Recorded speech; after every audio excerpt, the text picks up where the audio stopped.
हबक्कुक भविष्यवक्ता की पुस्तक अध्याय 3। हबक्कुक भविष्यवक्ता की पुस्तक अध्याय 3। हबक्कुक नबी की प्रार्थना शिग्योनित रीति पर। हे यहोवा, मैं तेरी कीर्ति सुनकर डर गया। हे यहोवा, वर्तमान युग में अपने काम को पूरा कर। इस युग में तू उसको प्रकट कर। क्रोध करते हुए भी दया करना न स्मरण कर। ईश्वर तेमान से आया, अर्थात पवित्र परमेश्वर परान पर्वत से आ रहा है। सेला। उसका तेज आकाश पर छाया हुआ है और पृथ्वी उसकी स्तुति से परिपूर्ण हो गई है, और उसकी ज्योति सूर्य के तुल्य थी। उसके हाथों से किरणें निकल रही थी और इनमें उसका सामर्थ्य छिपा हुआ था। उसके आगे आगे मरी फैलती गई और उसके पांव से महाज्वर निकलता गया। वह खड़ा होकर पृथ्वी को नाप रहा था। उसने देखा और जाति जाति के लोग घबरा गए और सनातन पर्वत चकनाचूर हो गए और सनातन की पहाड़ियां झुक गई।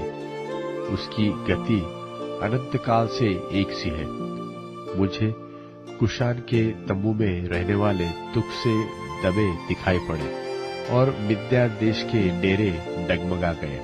हे यहोवा, क्या तू नदियों पर रिसियाया था?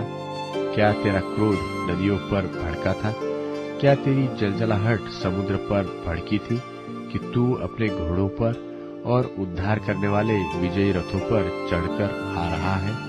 तेरा धनुष्य खोल में से निकल गया। तेरे दंड का वचन शपथ के साथ हुआ था।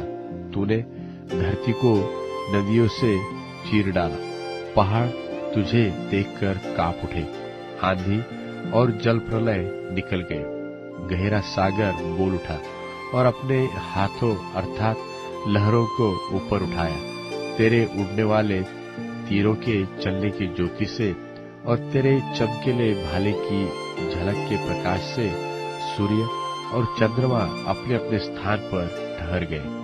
तू क्रोध में आकर पृथ्वी पर चल निकला। तूने जाति जाति को क्रोध से नाश किया और तू अपनी प्रजा के उद्धार के लिए निकला। हाँ, अपने अभिषिक्त के संग होकर उद्धार के लिए निकला। तूने दुष्ट के घर के सिर को घायल करके उसके गले तक नेव को नंगा कर दिया। तूने उसके योद्धाओं के सिर को उसी की पर्ची से छेदा है। वे मुझको तितर बितर करने के लिए बवंडर की आंधी की नाई तो आए और दीन लोगों को घात लगाकर मार डालने की आशा से आनंदित थे। तू अपने घोड़ों पर सवार होकर समुद्र से, हाँ, जल प्रलय से पार हो गया। यह सब सुनते ही मेरा कलेजा कांप उठा। मेरे ओठ थरथराने लगे, मेरी हड्डियां सड़ने लगी और मैं खड़े खड़े कांपने लगा, ताकि मैं उस दिन की बाट शांति से जो होता रहूं जब दल बांधकर प्रजा चढ़ाई करे।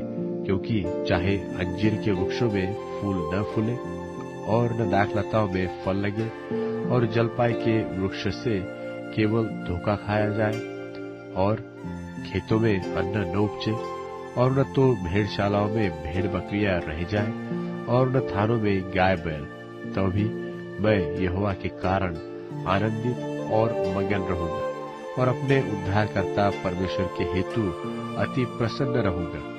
यहोवा परमेश्वर मेरा बलमूल है और वह मेरे पांव हरिणों के समान बना देता है और मुझको मेरे ऊंचे स्थानों पर चलाता है।